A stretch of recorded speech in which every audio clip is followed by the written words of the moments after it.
I spent the last week following a taxi driver in GTA 5 just to see where they go.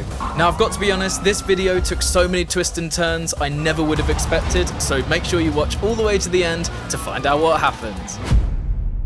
While driving around, I found the taxi I wanted to follow, so followed him around for a little bit.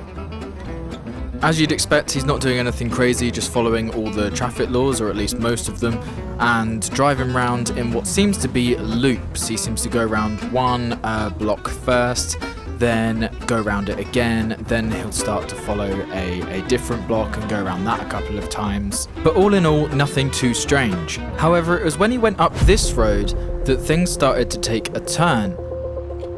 We heard a police siren coming from behind us and there was a police chase. Now this seemed to startle our driver and caused him to make a couple of errors.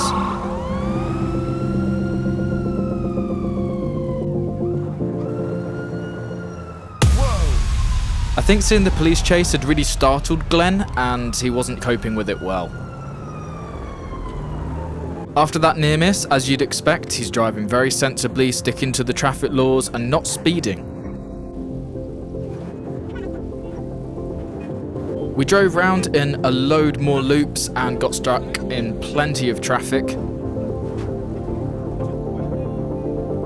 Whilst in this traffic jam, even I was starting to get bored, so I was beeping my horn and causing a bit of a nuisance, and actually caused Glen to have his first accident. But he seemed to recover nicely and continue driving as a good taxi driver should.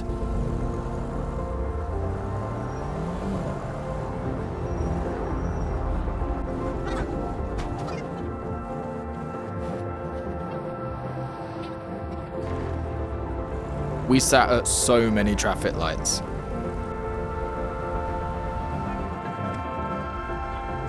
I kept following him around and he kept doing his same old loops. And I thought to myself, this might be all this video is going to be. But I was very wrong.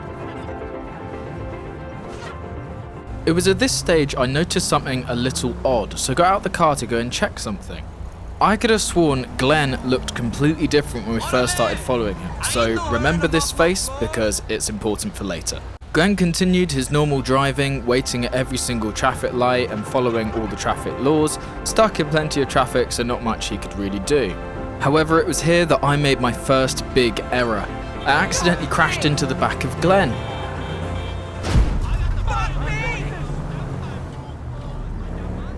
Up until this point, I think he was thinking I was just a normal person, just going about my day, but this definitely signalled that I was behind him and was maybe trying to track him down.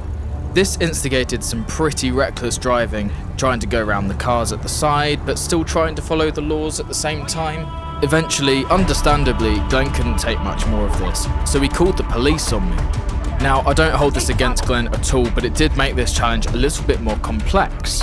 But it did unlock a super cool secret I don't think anyone's spoken about before.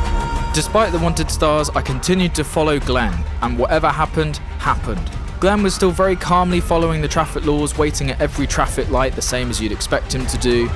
Once the police got a little bit closer, Glen started driving like he was the one that was getting chased. This made it very difficult for me to catch up with him, but despite Glen's efforts, I still was able to stay behind and keep tabs on where he was going. He was really racing through these streets. I don't know what he thought was going to happen, but yeah, he definitely didn't want anything to do with anything that was happening to anybody else. This is one thing I did notice a lot about Glen, is he loves to either fully accelerate or fully brake. There's no middle ground. Once the police started firing their guns, I could fully understand why he would want to get away, so now the fast driving made a lot more sense to me. Glen kept driving as fast as he could, and to be honest, it was really helping me get away from the police. He took me up into the hills, then down this side road by the beach, and ultimately it was this manoeuvre that helped me get away from the police and lose the stars. Then, something terrible happened. As the stars were just starting to fade away, Glen decided the best opportunity for him to get away from me was to drive on the opposite side of the road. This was obviously very dangerous and ultimately ended up in a massive collision. Whoa! Whoa! Despite this, Glen continued driving and didn't seem to have any major injuries. Once we lost the stars, Glen made the decision to pull back over onto the correct side of the road. And then, as if nothing happened, he resumed just normal driving, taking random turns the same way he did before, speeding up, slowing down, following the flow of traffic. Nothing was really out of the ordinary. I kept driving him around all day, and as it eventually turned to night, he started really speeding up. Now, I don't know why this was, but I guess he thought, hang on a second, Will's been driving him all day, therefore I need to really get away from this guy. This caused Glen to make some very, very questionable decisions. He went off-roading for the first time, I hadn't seen that earlier in the day, and he even killed a coyote. After Glen crashed into a coyote, he crashed into a tree, and I thought it could be the end of Glen. But it appeared to be Glen's lucky day. It didn't faze him. He drove very carefully back onto the road and resumed what I would call normal driving.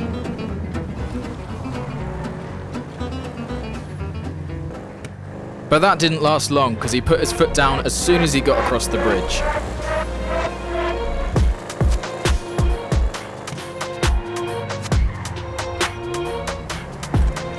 Glen was taking some serious risks, taking both his own life and the lives of others into his own hands. He even decided to turn the wrong way down a dual carriageway.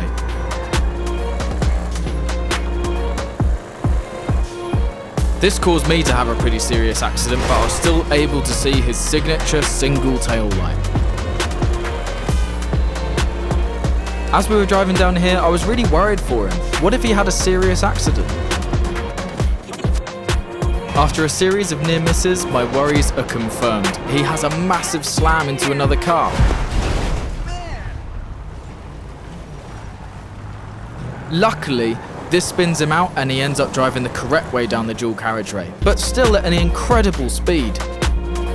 It was clear Glen was doing whatever he could to get away from me.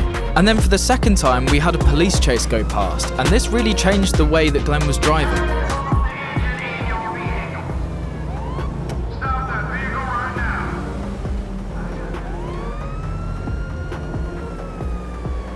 Unfortunately, this did cause me to crash into the side of Glen, which gave me a star. But as we learnt from earlier, it turns out if you follow taxi drivers up to 2 stars, you seem to be able to get away from police.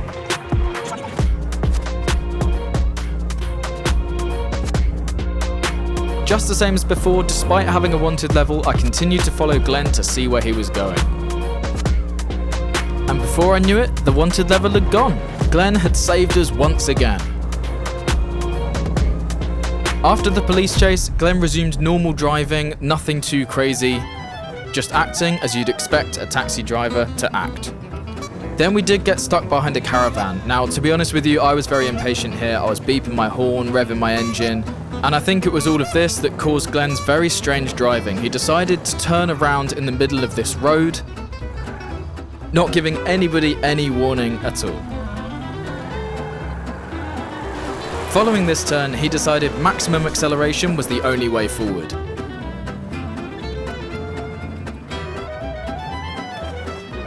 He then made a very unexpected turn and did some very dangerous off-road driving. The car was going seriously fast, and I have no idea how he didn't flip it. I even had to use special ability at one point to keep up with him. Luckily, we made it back onto the road, but he was still driving incredibly quickly.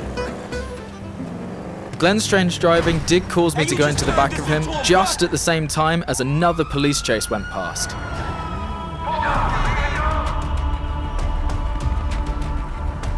It was interesting to see how by the third police chase, Glen didn't seem that fazed by them, but the first one seemed to really shock him. As soon as the police chase had gone past, he resumed his normal fast driving at full acceleration, not being considerate of other road users. Then it seemed like Glen suddenly cooled off.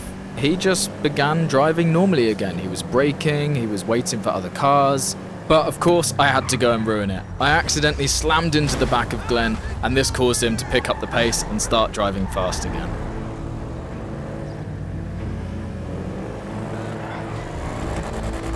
As we were driving through the tunnel, I noticed something very strange. It seemed like not only Glen's face had changed, but his full outfit as well.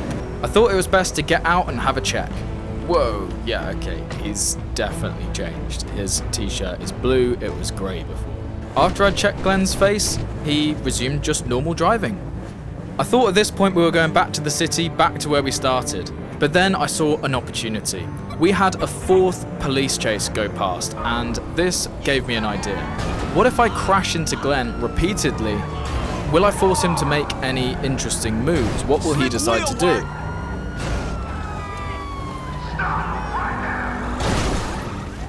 I felt bad for Glen because I had made him lose his back bumper. However, this did instigate some fast driving, which was really interesting for me to see.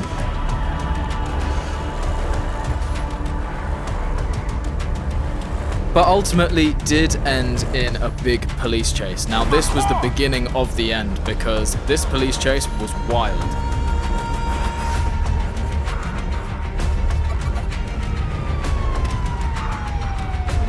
A police car crashed into the back of me, which spun Glen across the lanes and crashed into a barrier. He then seemed to get stuck just on the entrance to this bridge and decided to abandon his car. It was at this point I thought, well, I've been following him for days, it's probably best that I chase him on foot as well.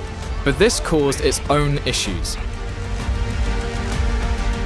I definitely didn't expect Glen to be this fast of a runner, and as you can see from his t-shirt as well, he has once again changed personas. I was trying as hard as I could to catch up with him, but I just couldn't. I wasn't fast enough. And then something crazy happened. Glen went round the final corner.